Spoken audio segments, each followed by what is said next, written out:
Donc, pour le moment, mboka ezokende mabe. Pendant que nazalaki ko sambela, na yo mona balaki singa image ya deux villes. Namoni ville moko ezalaki tellement propre makasi. Ezalaki kimia makasi. Denzamba banjo yebisanga. Abe moni ville o eza salité. O bato ba otambola moitié ni. Ozo mona makelele pe potopoto. Ezali mboka na biso Congo actuellement. Ezali étape o mboka ezo traverser. Nzamba yebsinga na mito Congo et comme donc plus que la Sodome et Gomorre. Namoni même naba serviteur de Dieu. Et mingi naba chantre chrétien. Nzamba yebsinga moni naba oba image na olaction, c'est-à-dire na misu ya bato. Mes excuses. Bazo apparaître ba santo mais spirituellement na yebi bangote ba na vie ya péché. Moni deuxième ville onde bato baza propre balati bien maquillé les athées, c'est-à-dire ndenge mboke kozala après Eli naye. Donc lorsque Eli to ya lisumu ekokita et nzamba epsinga même akambo ebele to mona même ya ba bar ya ba salité ya kolata ya bato mingi Eli a hôtel melango nzamba ebete ninga solo ya prophète Simon Kimbango abi Eli akotalisa bato mingi importance ya papa Simon Kimbango oyo mingi ba congolais ba ignoraka yango.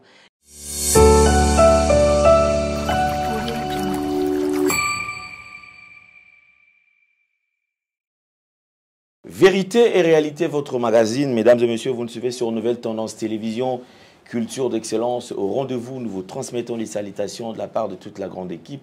Gédéon à la prise de vue, assisté par Corneille, réalisation signée Jordan Panzou. Parlons de la fondation Ndélé au cœur de la nation ainsi que l'orphelinat Famille du Cœur Christ Rédempteur. À travers cette opération, vous êtes sensible au cri des détresses. Vous voulez soutenir les orphelins, les veuves, les démunis. Pensez à cette structure et certainement Dieu va tous nous bénir. Nous parlons en images et nous allons nous retrouver tout juste après.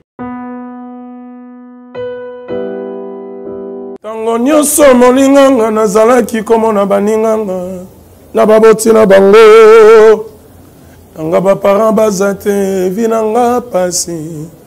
Est-ce que kokufela baboti eza lisumu? Kozanga baboti est-ce que eza lisumu?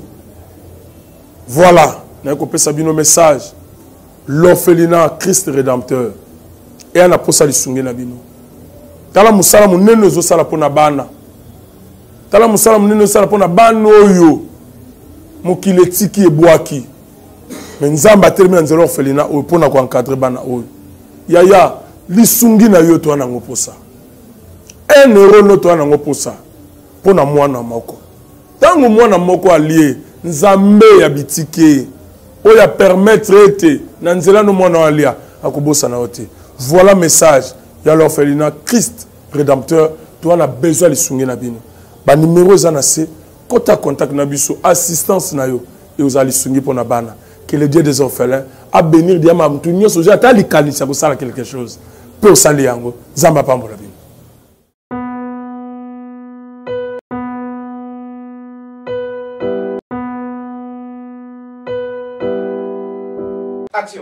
C'est un plaisir, mesdames et messieurs, de retour sur ce plateau.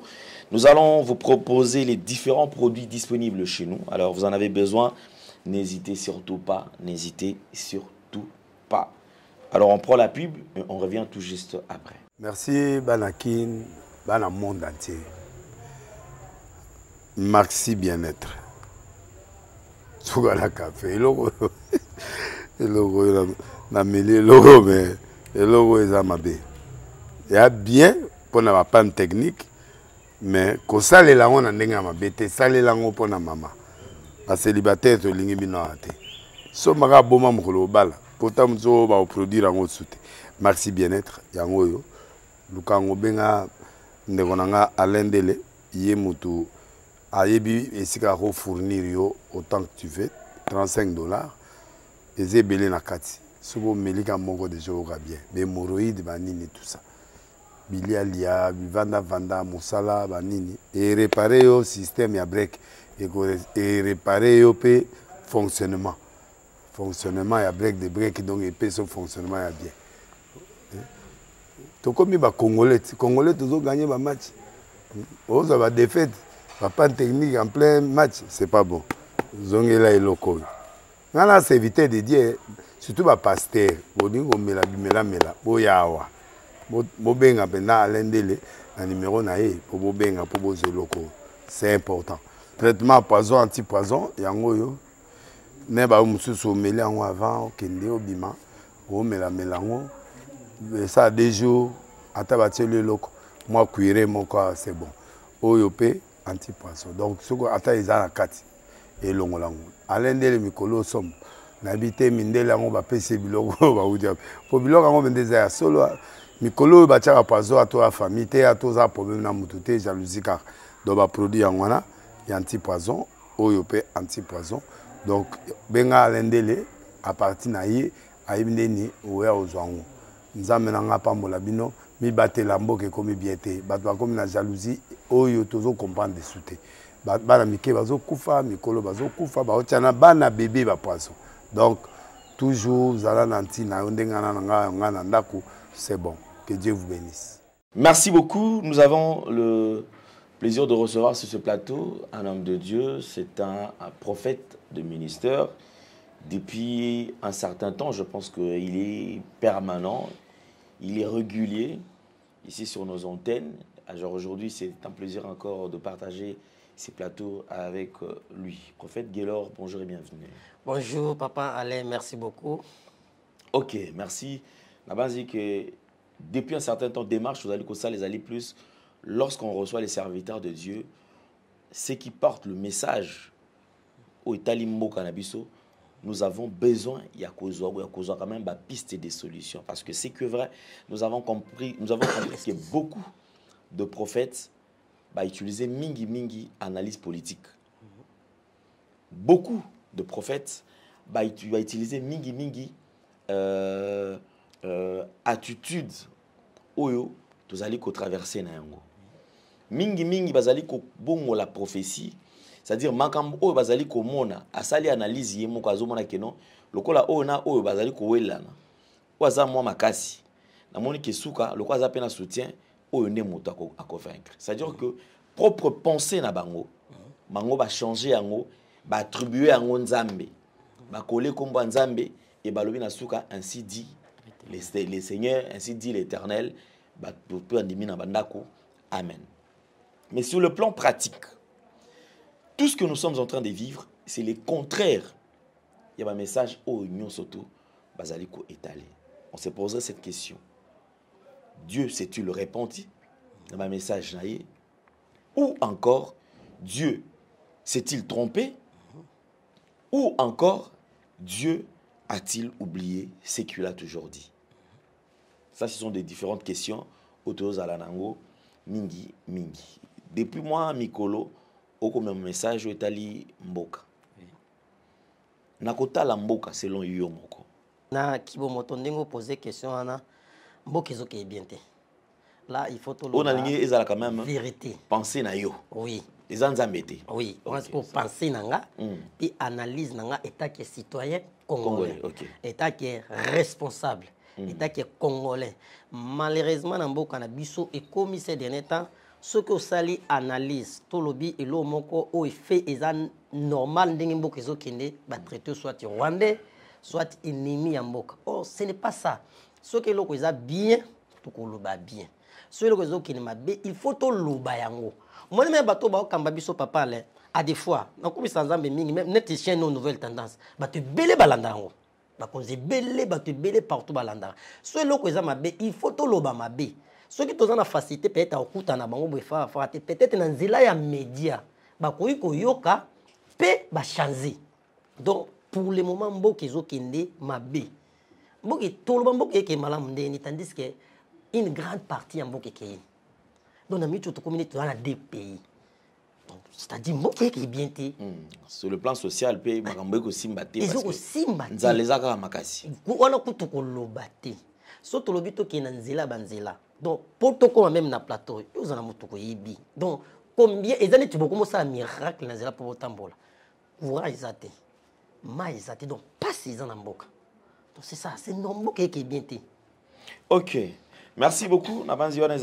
Je précise bien qu'Ezali, ses propres pensées. Ezali, Makanisinaye Moko, analysez-moi Ezali que ça là tant que citoyen congolais.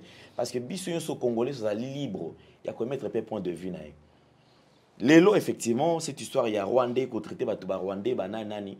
Ezali, juste une collaxation. C'est-à-dire que mon tuyon, c'est là que Azala n'a même pensé. Il y a qu'au Lingamboka, il y a qu'au vouloir, qu'au trahir Mboka Te, il y a qu'au Lukake Mboka Ekende, Liboso.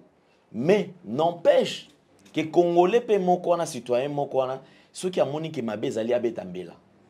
Ils ont fait partir de devoir. Il y a moutou. Quand quelque chose ne marche pas, il faudrait dénoncer que ici ça ne marche pas.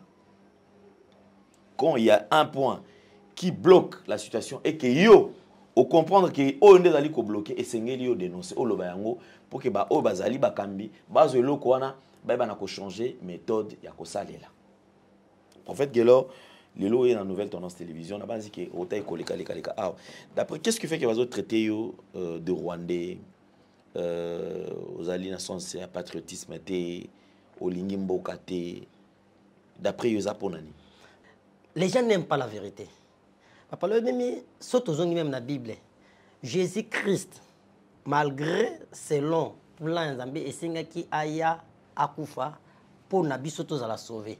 Mais ceux qui sont parmi babilo koyo, ba juifs, ba pharisiens, bazaki ko traiter Jésus ma BP esenga ba kanga ba bomai parce que il disait la vérité. Ba to balingi vérité té. Donc ce qu'on lobby vérité, ba traiter état que Rwandais to ennemi ya mboka. Oh eza bongo té donc c'est-à-dire place on a moni libulu. Donc là on a leki na média na lo ba kité eza libulu té eza makadam. Mais on a na kosi. Oh Dieu, nzambalinga lokuta té. Biso toza ba miché. Place to eza mabe, il faut na loba. Mais ceux qui na lobi bongo, ba traiter nga mabe. Neti lelo. Nanya ko leka penza loba sur 100%, même évolution en mboka ndenge kende. Ceux qui ata 70% ezo kende bien. Non, mboka ezo ke mabe. Mais il faut to loba. Bible lobi nzamba zo bana Ezekiel lobi na établi bino lokola ba sentinelle. Sentinelle so amoni danger zo ya abelelaka. Muyibi azo akobelela po soit va tuba bima ba salo seko ezane biso to moni mabe il faut to loba. Neti boye. Bunanganda ekenda sila soki 3 à 4 ans. Personne n'a parlé. Même ceux qui na politique na ba lobela ngote. Lelo na miucho na mboka et comme il a décidé. Bon, na habité ba boya ki ba comme mususu ba lobara je na se réservé. Lelo est comme na mboka kamba kambo, il y a détournement. Aucun détournement, oui, détournement est amabe. Mais sotali ke gouvernement to ba konzambo ka ba komi ko distraire biso peuple. Et on nyos na makambo il y a détournement. Or ezana makambo esengi ba traiter oyo petit peuple azozela. Mais bango ba betango kara. Solo ngona makamba détournement et comme ina kombo ya mutu moko baza ko loba mingi ye mboka sozo kene bien te à cause intel mboka zo kene bien te en cause était bon soki intel wana mutu azo bloquer avancement ya mboka siko bino mesure nini bozo zo pona mutu wana eza tinga so ba bike ngam na bloquer avancement mboka so ti faut ba luka ba sala ke po na tika eloko wana bazo distraire biso o intel aza place tel etel azana goma etel azana bukavu mais bino bozozo ba disposition nini et vu que biso peuple congolais toi ba naïf toi na kati ya distraction to koti na distraction oh il y a des choses où il faut ba konzi ba traiter ezana makambo il faut bango ba landela mais ba landela ngote et comme ka makamba détournement o baluka boye alors moi na peuple tellement tout bazaka un peuple sans révélation bazo kende kenda kena bala bazo ke ganga balandaka mutu mobo bazo distraire biso les années zo kende souffrance zo continuer mais biso siko so tomoni bon na va na nyete na oloba vérité na za Rwanda te na Congo so za Rwanda na ngana za na Rwanda ngana lobela pona bolama Rwanda na zo lo pona pasi ya mboka na nga mboka zo kende tozo tala ba yebisa biso mboka tozana ba richesse ebele mais petit peuple congolais richesse en bénéficiant na nini lelo Congo nzala bazele zate kure zate mai zate bana classe passe tukoloba to yangwana na sens wana papa le donc ceux qui bato ba traiter ngeta ki Rwandais eta ki muto na zo telemela mboka po na zo loba vérité donc balingi biso nyo soto za na ra ya ba serviteur moko ba fo bazola na mbongo so leki aba na flatter ba konzi a flatter ba politicien pour ba obenga ba pesembo moi je suis pas comme ça je sers pas Dieu pour avoir de l'argent, na servir en Zambie pour accomplir ma mission. Le reste, c'est la volonté de Dieu. Dans les canaux médiatés pour flatter mon gouvernement. Dans les canaux médiatés pour flatter au nani. Politicien, mon pas bien, moi, j'ai dit la vérité. Donc, il y a mon vérité au courant. Tant pis pour lui, mais pour moi, je suis métier, je dirais toujours la vérité. Merci beaucoup, prophète Guélor. Je pense que les canons ont une nouvelle tendance de l'eau. Vous allez un message. Oui. Quel est le message vous allez commémorer là-bas en Zambie? Ok, merci beaucoup, Papa Alain, pour la parole et pour la bande de Konyoso, Bazolanda Biso, parce que ces derniers temps, j'ai pris beaucoup pour Nambo Canabiso, parce que ça fait mal, ma camnezo les Kanamboka. Pendant que Nazalaki ko Sambila, d'ailleurs, on a balaki singa image ya deux villes. Na moni ville moko izaki tellement propre makasi. Izaki kimia makasi na ville wana. Et ba habitant au bazalaki na kati ya ville wana balataki tellement kitoko. Donc des bibles babalati d'une manière décente, que ce soit les hommes ou les femmes. Et bazalaki mingi naturel. Izaki kimia makasi makelele vraiment ezaki et ezaki propre. Et na yo na ville mususu ezaki vraiment salité. Ezaki vraiment salité, la moitié ni. Et il y avait ezaki vraiment ba bruit ya makasi poto poto. Ndena banjo sambila na tuni nzambe différence il y a des villes pourquoi boy. Ndenzamba banjo yebisanga. Abe moni ville o eza salité. O bato ba otambola moitié ni. Ozo mona makelele te poto poto. Ezali mboka na biso Congo actuellement. Ezali étape o mboka ezo traverser. Nzamba yebsinga na micho Congo et comme donc plus que la Sodome et Gomorre. Donc c'est-à-dire mabe il est tellement makasa. Parce que moins de bato batambola nidité, c'est-à-dire vie ya lisumu, to ya lisumu, to ya mabi. Et na kati ya bato na mona ki bazaki ni chose grave. Na moni même na ba serviteur de Dieu. Et mingi na ba chantre chrétien. Nzamba zo bisa moni na ba oba image na olaction, c'est-à-dire na misu ya bato. Mes excuses. Bazo apparaître ba santo mais spirituellement na yebi bangote ba na vie ya péché. Mingi ba teki ki bonzambe pona mbongo. Ba teki ki bonzambe pona gloire ya mokili oyo. Et omoni poto poto oyo nyoso ça ndenge bato ba otambola. Donc c'est-à-dire mboka mabe eza tellement makasi. To ya lisumu, to ya occultisme et mati tellement makasi à tel point que est dérangé même Zambé. Et Zamba zo senga na bato mingi ba peuple congolais. Tout se repentir parce que ma belle kinzamba bi omoni tala bato ni. Et ezeloko ezoli kanamboka. Et na yo tourner bongo deuxième ville oyo eza propre. Aïpsi moni deuxième ville onde bato baza propre balati bien makele les ates, c'est-à-dire ndenge mboke kozala après Eli naye. Donc lorsque Eli akoya akozwa kiti, donc c'est-à-dire marche ya mboka au trône, ndenge mboke ko changer, c'est-à-dire to ya lisumu ekokita. Et nzamba epsinga même akambo ebele to mona même ya ba bar ya ba salité ya kolata ya batu mingi Eli a hôtel melango. Il y aura un grand changement et na évolution même ya mboka. Donc ils ont vraiment mboka ils en a kimia makasi parce que akotia ordre makasi.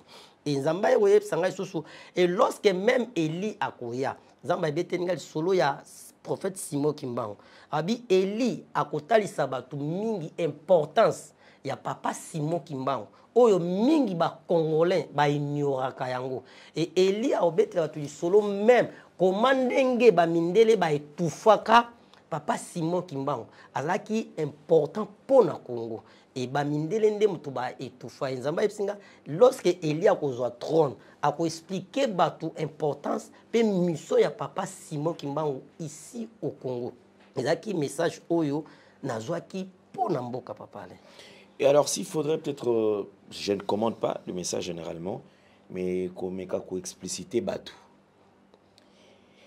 Congo tant aux alliés qu'on traverser les alliés ce qui est au cul le bac les alliés qu'on traverser boumbo oyo nzambe moko a livré nation pour que bab comprendre que les tambol la bango za mala monter lorsque Eli akoya aiba na kozongi sa bango na nzela tout ezali ndenge.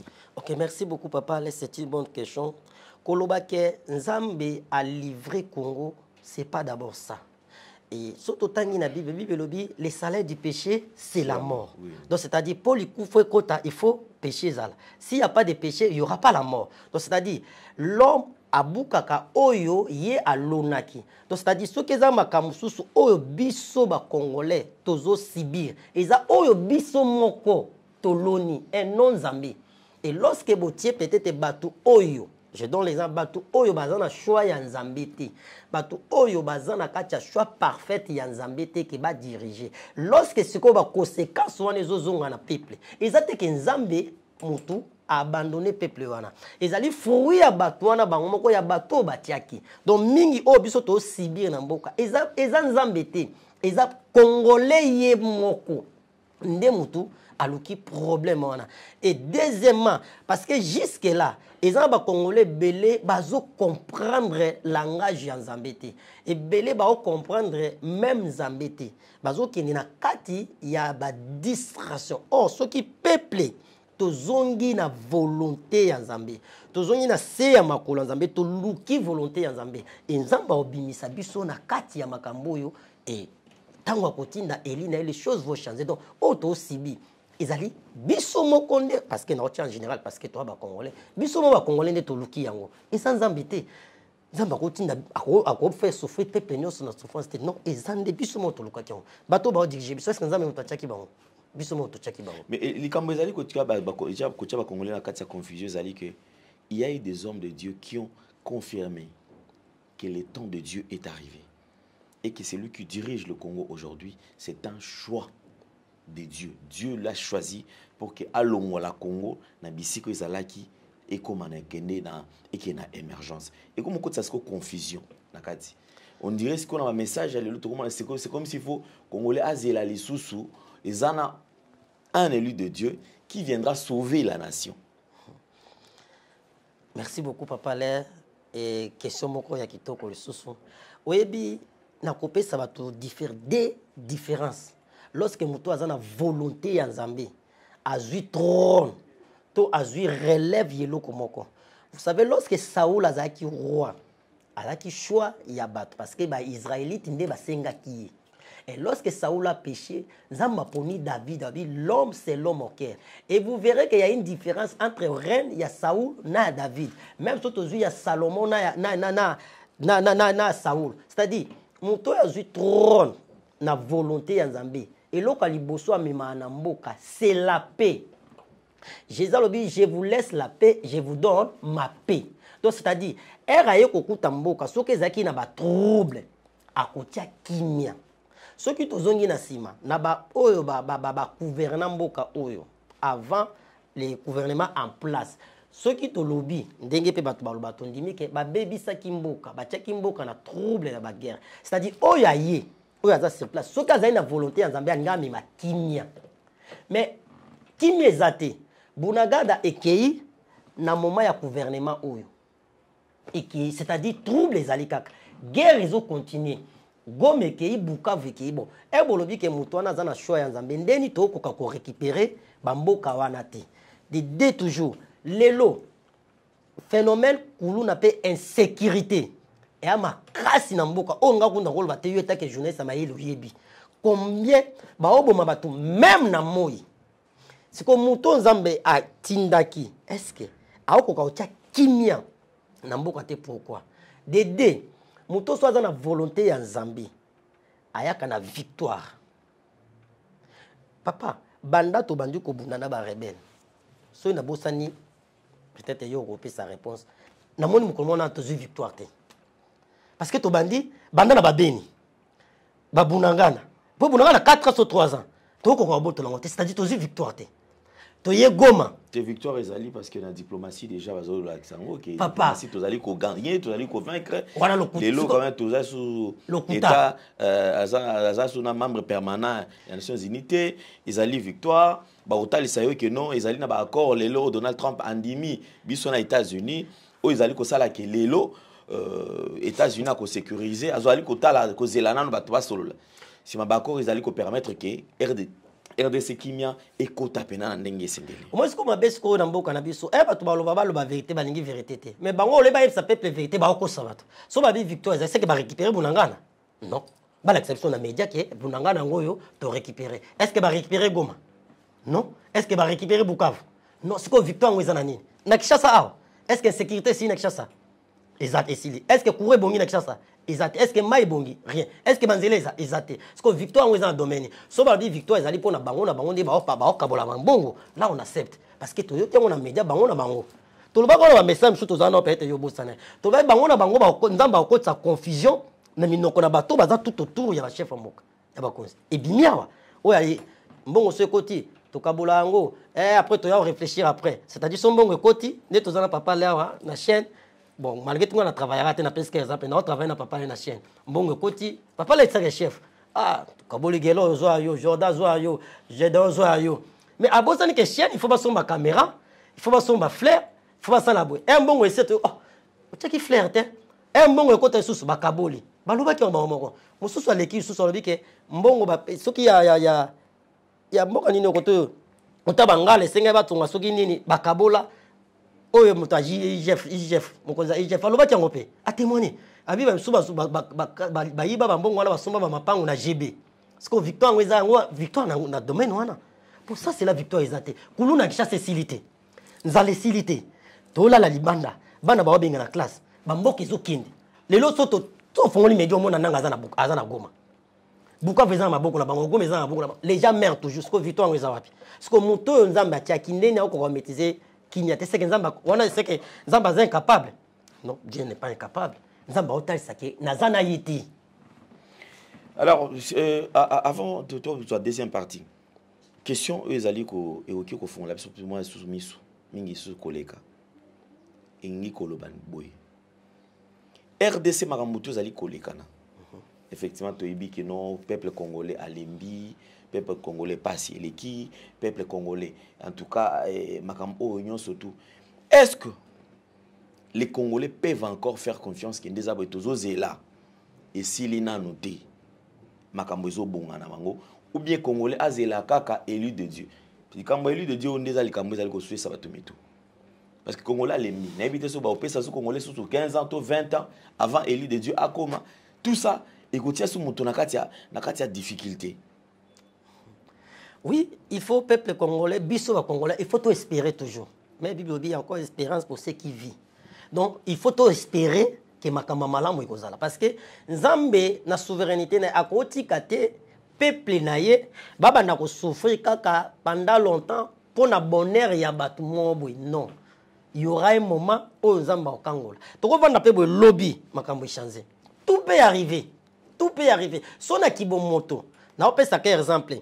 Qui pourrait croire que na ajo papa na biso akufa déjà papa Kizenga akoka comme premier ministre a plus de 80 ans mais nzambe comme abongisa kango mukole koma ekokaka akomaka donc c'est-à-dire peuple bakoye ko désespéré oui c'est bien parce que souffrance c'est l'équipe et là on alina yebisa peuple congolais pe biso à chaque fois ton vie ya moto ton kati ya mboka tango bomona que souffrance est comme makasi difficulté mata makasi.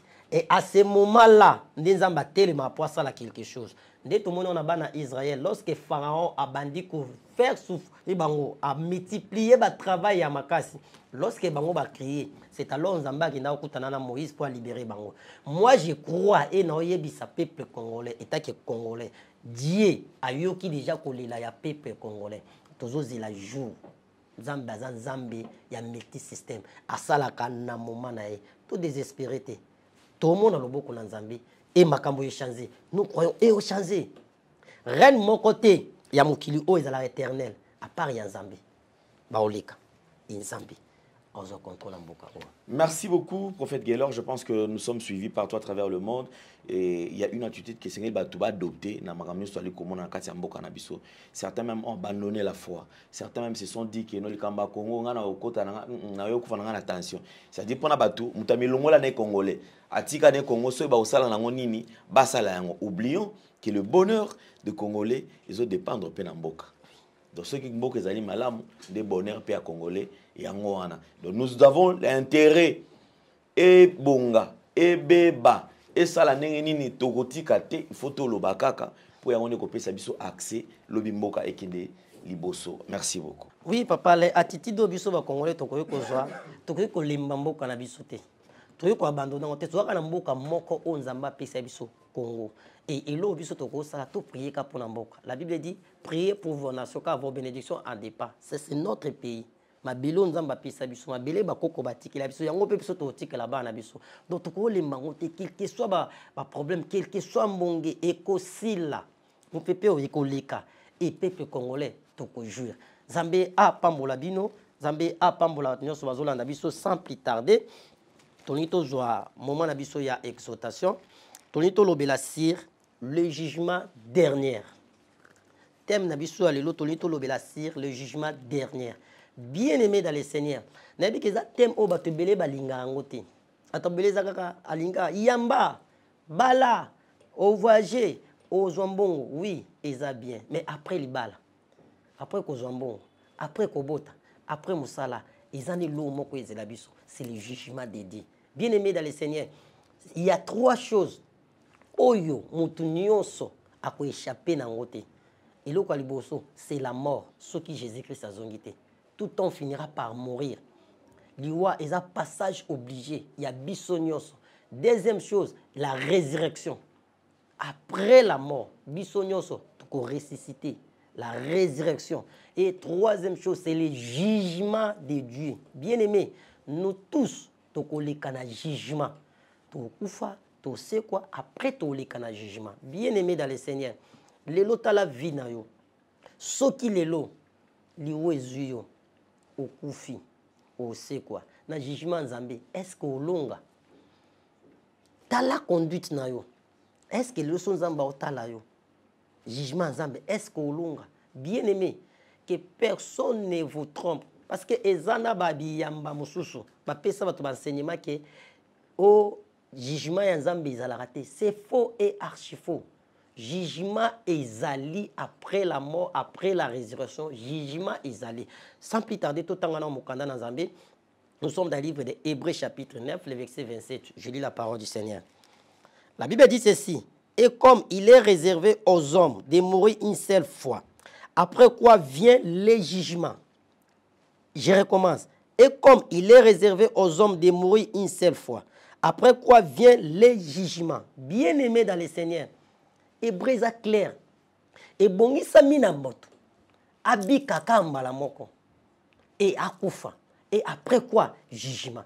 Donc après la mort, et loko ezelabiso, la résurrection et le jugement. Bien-aimé, jugement ya Nzambe ezali. Et malheureusement aujourd'hui, bato ebele bazo mépriser, bazo négliger, mutazo tambu sa vie na ndenge ya désordre. En oubliant que après la mort, jugement ya Nzambe ezozela biso. Et lorsque nous serons jugés, ezaka na délié o bato ba okini. Biso ba okini na faire, biso ba okini na lola. Et les lots, ceux qui ba juger yo okindi wapi. La Bible dit à quoi sert d'un homme de gagner tout ce monde s'il perd son âme. Bien-aimé, pour na bisengo ya mokili o, pour na libala, on dit mieux sacrifier bokonza likolo. Pour na libala, on dit mieux salamabe, en oubliant que Dieu va te juger. Pour na mabota lelo mabota zoyate, on dit mieux kotanda kuyanganga. Pour na musale zoyate, on dit mieux escroquer bateau. On dit mieux sala lokuta, o sala mafia. On dit nous ça la kindumba bien-aimé jijime zozela biso. Et mutu na mutu ako sambisama selon etamboli na ye, selon ba œuvre na ye. Bien-aimé, ozana ozolanda biso. Peut-être oza maman, ozana ndako libala, mais peut-être bano bobota na mobali. Ba mobali wana te hein. Peut-être bota na mobali musuli banda. Ozana ndako libala, ozobima na ba mibali musuli banda. Oui, ozoloba yango le diable t'aide. Que mobali na oyeba te. Oui, aoyeba te po aza moto aza limité. Mais Nzambe aomona yo. Tangu yo sala ngo libanda, yeba ki Nzambe aomona yo. Lelo so liwezwi yo. Soki Nzambe azongi na jugement na yo, est-ce que kolonga? Ndeko mobali, yo poza na mwasi obalo tia na ndako. E fidélité li kotika te. Libando bimaka. Me kosa mwasi ndako ke je t'aime. Mais yo kuno sala masumu libanda. Peut-être po engrosser ba fille mususu. Ndeko mobali. Jugement ya Nzambe ezozela yo. Oui, moi so naza na yuma amona kaote, mais Nzambe azomona yo. Nzambe jugement ezozela yo. Mutu moko ko échapper na jugement te. ndeko mobali pona libala ozwi lelo ba mibali misato 4 5 ozobima na bango omina sepelisa nzoto pona zwi ba déception belé na sala na ngabo na sa n'importe quoi avant le mariage tu fais tout ozolongola même na bazemi ndeko mobali bolongola bazemi jugement nzambe ezozela bino enzamba o juger yo yeba ki zemi wana longola eza muto yo zoboma oui olobi ke zena ngwa moke ya 1 mois ya 2 semaines mais eza muto non jugement nzambe ezozela yo bien mais soko lingo échappé na jugement nzambe na ndenga be bongisa marche na yo. La Bible dit je ne serai pas long aujourd'hui. La Bible dit aujourd'hui si vous attendez savoir n'indique ce n'est pas votre cœur. Bien aimé, peut-être Dieu a voulu à l'obéla en anzila nanga. Mutu so ozala na bi ke ya zo laksani bo ya sala lisumuté non quand je prêche non prêcher ka yote. Moi-même aussi et na otia loboko boy. Musapi mso ezongilanga. Bien aimé, jugement nzambe ezozela biso. Musala wa nozo sala oyebi ndengo zwela kyango. Ondimi oboma mutu pour gagner quoi bien aimé? Le l'homme a bien commis, on doit avoir la facilité à otiela ndeko na poison. Bien aimé, même au sein de l'église. Oh Jésus, où va le monde? Bien aimé, jugement nzambe ezozela yo. Boma na yo bato, mais un jour toi aussi tu finiras par mourir. Ce que l'homme aura semé, il le moissonnera. Oh bébé, sa vie à bana bato. Et yo pozo bota bana. Il y a des papas msou bazana ba papa mikolo ba okitiste. Bazana kapona ko bébé sa vie à bana bato ya basi ya mikie. Ko bima na bango ko bébé sa ba vie na bango. Abimina abende toi la vie na ye. Atikeli ye malédiction. Papa, c'est que toi tu fais. Sache-le que Dieu existe. Dieu va te juger. Dieu va te juger. Ndeko mobali, ndeko apesa yo ba responsabilité. Okosaye, okimi, obia omona yo te. Po yaza musika yo za musika menzamba omona yo. Dieu va te juger. Bien-aimé, la vie éternelle ezozela biso. Awa sur la terre, tozaka na tamu kie. Jacques alobi yango toza lokola milinga, mutu aza lokola milinga. Mwende milinga za suka ezo mata ba pesi moto nde mata ezo monana. E ko mata mo esala nini et disparaître. Eza nde vie na biso. Lelo zo régner na kindumba, ozo régner n'impudicité, ozo régner na lokuta n'escroquerie. Mais un jour tu vas disparaître. Et l'enfer existe. Ma témoin de Jéhovah va na Bible l'enfer est jugement est mais lokuta bien aimé, lisez la Bible. L'enfer existe. Et jugement nzambe ezali bien aimé, personne va échapper dans le ban bandeli. Tu as 3 choses pour échapper dans la mort, la résurrection et le jugement. Bien aimé, Dieu ne te condamne pas. Dieu ne te condamne pas. Ce qui nzambe za condamner alinga tina malobote. Mais Dieu veut que obimana kati ya makambo wana. Dieu aime les pécheurs, mais il n'aime pas les péchés. Il veut que les pécheurs se convertir. Bien aimé, yo maman bima libanda. Mobali no aye barate. Ezana makambo nzamba lobi fo sala. Obima libanda. Osala alliance. Ondima bilibala. Mais okosa o trompa mobali no mobali ayebite. Peut-être pas au beau temps. Na mobali msou libanda. Si tu veux sauver ta vie, appelle-nous. On va te dire ce que le Seigneur dira. Ndeko mobali, o tromper mobali moi sinayo. O longoli bazemi ndeko moi so longolo bazemi. Il y a beaucoup de gens aujourd'hui qui souffrent. O ba komo condamner Nzambe. Ba komo finga na biso basali ya Nzambe ke azana Nzambe ya solote. Banda sambela ka Nzamba osate pourquoi? Mais en oubliant vie na yemoko. En oubliant que yemo maboko leza makila. Yemoko azamo longoli bazemi ya ba jeté. Yemoko impudique.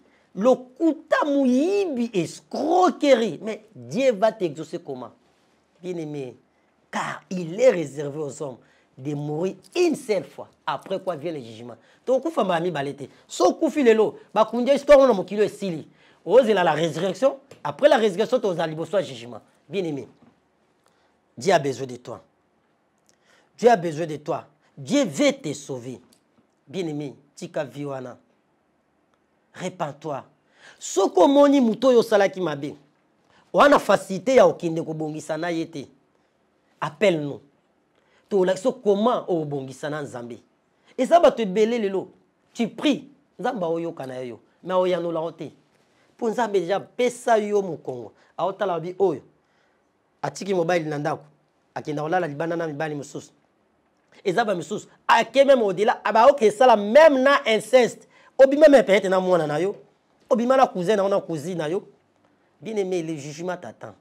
Yo salon lobi ke ay sili non. Mabe, ils ont le coup la carré dentaire. Ça finira na kobima. Omoni nguba, so leo na se ya mai. Atoze na se pour ça la nini et bima likolo. C'est ça les péchés. Les jugements de Dieu. Bien aimé. Quelle est position na yo za na ngolelo soki liwezu yo? Tira o. Okoye koko sabato. Okoko sa mbai na yo, okoko sa mwasi na yo, okoko ta famille na yo, mais okoko sa conscience na ona zambete. Pour le loba bota ba oyate. Oké ko consulter bambikudi. Oké ko simba kisi po bota. Mais jugement nzambe zozela yo. Voici les moments ko bongisa. Nzambe azolo kumu nzambe atinda kibiso to partager na temo yo oyo monique Dieu t'a parlé. On se retrouve ne te condamne pas, appelle-nous. Tokola kisayo nini osala po bongisa na nzambe pour que échapper na jugement ya nzambe ya enfer. Mon numéro c'est plus 243 85 41 59 230. Osana pour ça va prière. Osana pour ça va orientation. Benga les prophètes Gelor, Toko Sambela, Toko Luka Elongi Nzambe, Toko Luka va directif, pe orientation Toko Yebisayo. Na ba baza pe na pour ça va Sambela na biso na groupe. Mon numéro est là benga nga Toko Tsayo na groupe Toko Banda Sambela. Et na topé bazola na mikolo chaque jour à partir de 22h tous en direct c'est TikTok au sample no betika prophète Gelor Kasai au mon abiso au participer na ba prière na lina ça peut communiquer bato bazoba prophète les kaka mingi lobaka bien aimé les médias c'est l'argent moi ne to les kaka to futambo na ba nyongo nouvelle tendance au talebele même de na l'équipe na l'équipe nyongo je dois payer donc ceux qui na futi tate koti ba obimisa mission nanga ce que yo zoti nanga na leka so lobi pour soutenir mission ils malamu ato benga te so benga ta papa le makambo na loba ils sont médias c'est l'argent ils chaîne ba benga on chaîne commerciale je dois payer pour ya puta bato ba travailler na donc soutenir biso na mosalo to sala na muki na nzamba ozanga opambolote et na osenga bino pe bosambela mingi pour na biso tous allez vraiment objet ya ba menace d'une manière ou d'une autre nzambe abomba biso na pamboli nzambe na pesi susu ndeko na biso Gédéon kuna mobali ya mbinga mbote belé na mosala kitoko na pesi mokonzi kuna Jordan ndi asimbi na régie kuna ba image bomo nezo bimela bino kitoko Jordan ndaza kuna na machine sans compter Corneille kuna na régie Corneille nangate Corneille mususu ya biso ya chaîne nzamba pambola bino batino so basa nouvelle tendance nzamba pambola bino bo soutenir ministère na biso kende liboso na ba moyen na ba bozuna bino nzamba zongi sebele et na souhaiter ba joyeux anniversaire na madame Christanvi Ngengo Nzambi a pambola ba joyeux anniversaire, de bonnes choses à vous madame Christanvi Ngengo et Nzambi oyo a permettre à baxila sur une année de plus na âge na yo a baxila sur makamba malamu bonheur et landa yo vraiment et la longévité Nzambi a pambola ba joyeux anniversaire vraiment ce qui est sur Christ azongité to komona na mbala sima. Merci Banakin, bana monde entier. Merci bien-être. Sougala café, logo na mêlé logo mais logo ezamabe. Il y a bien pour na panne technique mais ko sale la on ndenge mabe te sale la ngo pour na mama. Ba célibataire to lingi bino ate. So maka boma mokolo bala, pourtant mzo ba produire ngo soute. Merci bien-être yango yo. Lukango benga ndeko nanga alendele ye mutu ayebi esika ko fournir yo autant que tu veux $35 et belé na kati sobo melika moko de joga bien mais hémorroïdes banini tout ça bilialia vanda musala banini et réparer yo système ya break et réparer yo pe fonctionnement ya break de break donc et pe son fonctionnement ya bien to comme ba congolais toujours gagner ba match on va défaite pas technique en plein match, c'est pas bon. Zongela et loco. Nana c'est éviter de dire surtout ba pasteur, bodingo mela boyawa. Bobenga pena alendele un numéro naé pour bobenga pour bozo loco. C'est important. Traitement poison anti-poison yango yo. Ne ba mususu mela en avant kende obima. O mela ngo. Ça des jours atabati le loco. Moi cuire mon corps c'est bon. Oyope anti-poisson. Donc, ce qu'on attend, ils ont la carte. Et l'on l'a. Alain de Mikolo somme. N'habite Mindela, on va payer Biloko. Pour Biloko, on va des solo. Mikolo, va tirer à poisson à toi, famille, à tous les problèmes dans Moutouté, jalousie car. Donc, va produire en wana, anti-poisson, Oyope anti-poisson, Donc benga alendele à partir na ye ayibindeni oya ozwango nzambe nanga pambola bino mi batela mboke komi biete bato bakomi na jalousie oyo tozo comprendre de souté bana mike bazo kufa mikolo bazo kufa baotiana bana bébé ba poisson. Donc toujours zala nanti na ndenga na nga na ndako, c'est bon. Que Dieu vous bénisse.